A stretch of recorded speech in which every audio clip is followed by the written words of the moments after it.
There's not much that our next guest has not done. Astronaut, retired naval officer, and member of Parliament, and now author Marc Garneau joins us with his new book, A Most Extraordinary Ride. Thank you so much for joining us. Lovely to be with you. And I love that your ride kind of started with a near solo ride across the Atlantic in a rickety old boat, the Pickle. The Pickle. In fact, that was a 59-foot sailboat, and I had this incredible opportunity in 1969 to participate in a race across the Atlantic from Newport, Rhode Island to Cork in Ireland, 20-day crossing, and with a crew of 13.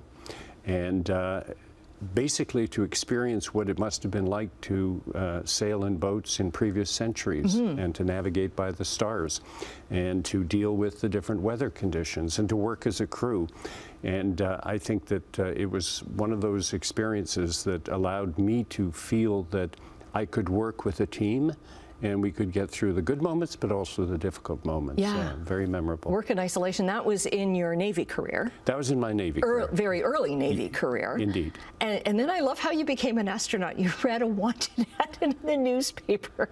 I know, people are always surprised, including myself, that it all started with seeing an ad in the paper in Ottawa in the summer of 1983. And wow, it almost fell out of my chair. It basically said, Canadian astronauts wanted, and it certainly grabbed my attention. I was very happy in the Navy, but I thought, wow, the opportunity to work on the frontier of space. Yes.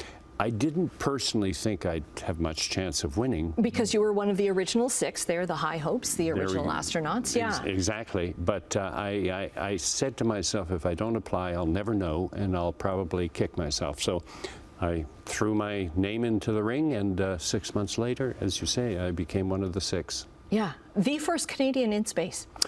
Yes, barely 3 months after being selected, I was told that I would be the first to go into space. And, you know, it was an incredible year because between the time I was selected and the time I flew, less than a year went by. And then you eventually became head of the Canadian Space Agency. So you went up three times? 3 times. Yeah. 3 times. Yeah. Became head of the Canadian Space Agency. You've got a great message in the book about Canada not realizing how important space is. It's true, and it's a message I try to carry to Canadians, and I often pull out my cell phone and say, you know, have you ever wondered why you can call anybody in the world with this device? Why you can know exactly where you're standing on the planet by looking at this device, and so many other examples that I give. It's because of that invisible infrastructure of spacecrafts and satellites orbiting Earth that have made our lives here in Canada so much more comfortable and efficient. And it all started because Canada realized we're the 2nd largest country on Earth. Our population is spread out across vast distances. We want to connect Canadians, and that's how it all started, with communication satellites. Then you move on to the political frontier. Yes. Which is also kind of dangerous and scary. You're right about that. Yeah, so, no, I was 56. I was at the Canadian Space Agency, and I was approached by people from the Liberal Party, and they said, would you like to run?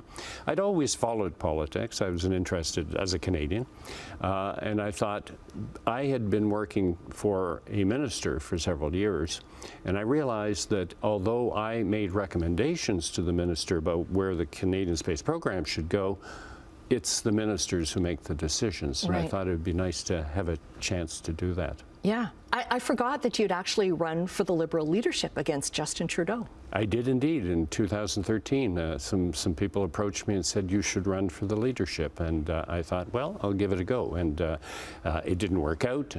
Justin Trudeau was the overwhelming favorite. But I enjoyed that experience because it took me beyond just the riding that I represented in Montreal to a cross-country tour over 5 months. And that was an enjoyable experience. So much more to cover in this book. We've run out of time. I do want to mention, though, I love that you're most proud of being a grandfather.